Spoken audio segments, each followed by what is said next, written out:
Voici un problème type de la détermination expérimentale de la variation d'enthalpie. Donc, dans ce problème ici, on fait réagir du sulfate de cuivre avec de l'hydroxyde de sodium. Et puis, pour l'instant, la première partie du problème n'est pas particulièrement importante.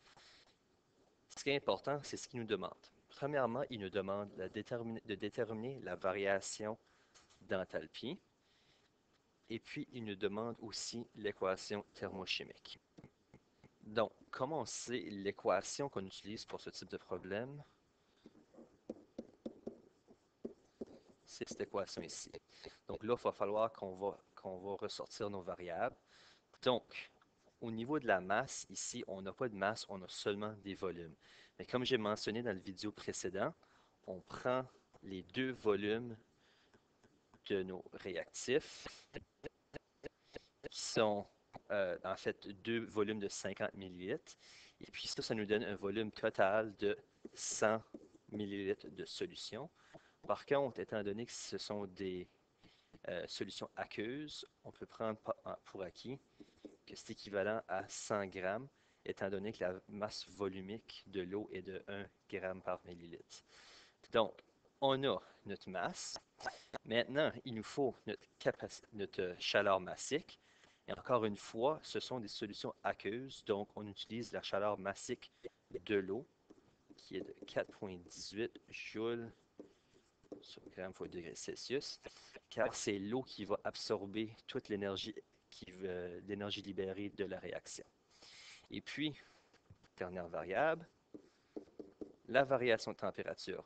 Donc, dans ce cas ici, on retrouve nos températures.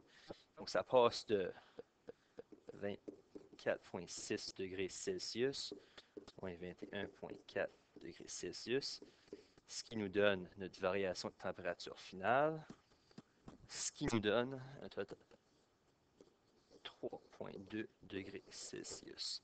Donc, maintenant, on remplace nos variables. Ma masse de 100 grammes, ma chaleur massique,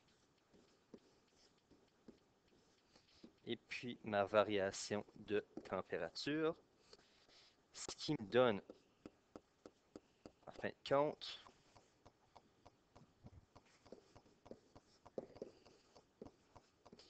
donc ça, c'est la variation d'enthalpie pour la réaction au complet.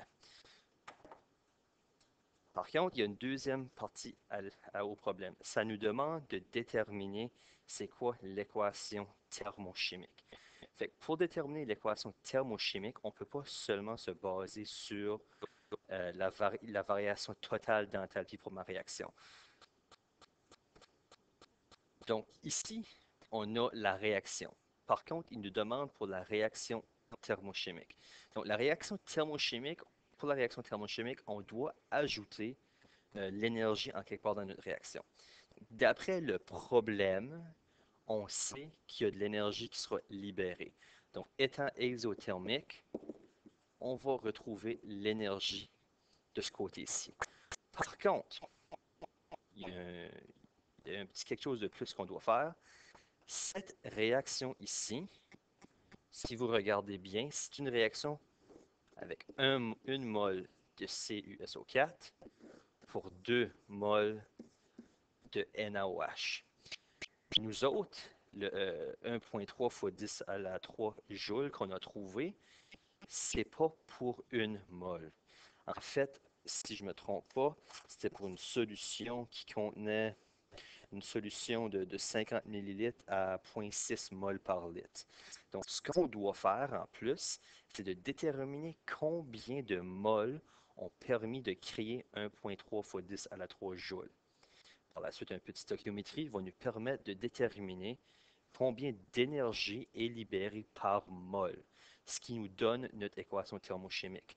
Si vous regardez bien l'équation, encore une fois, c'est seulement pour une mol de CuSO4 et 2 mols de NaOH. Dans le fond, ici, on peut commencer avec n'importe quel réactif, ça ne dérange pas. La raison étant que toutes les réactions sont dans des rapports stoichiométriques. on ne va pas toucher la notion de réactif limitant. Donc, on sait que ça réagit complètement. Moi, ce que je vais faire, étant donné que c'est plus simple, je vais choisir le CuSO4 pour la simple raison qu'il y a juste une mole. Donc, ma solution de CuSO4, c'est 50 ml à 0,3 mol par litre. Donc, premièrement, mon 50 ml, c'est 0,005 litres. Ça, c'est un zéro de trop. 0,05.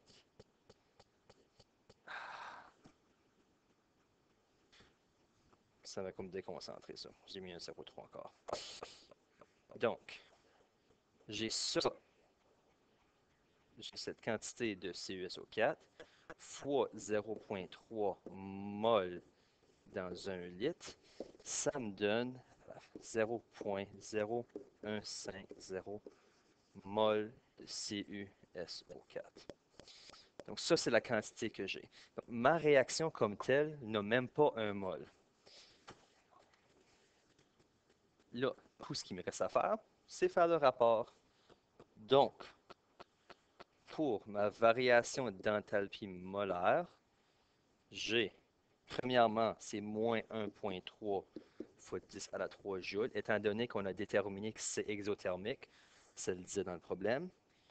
Et puis, j'ai 0,0150 mol de CuSO4. Donc, en bout de ligne, ça me donne moins 8,9 fois 10 à la 3 joules par mol de CuSO4. Et puis si on veut aller un peu plus loin, parce que normalement, on exprime la variation d'enthalpie en kilojoules dans les réactions, c'est juste que ça fait des plus petits chiffres. Donc, la variation d'enthalpie dans ma réaction est de moins 89 kilojoules par mol de CuSO4. Donc ça, c'est la quantité que je vais utiliser dans ma réaction chimique.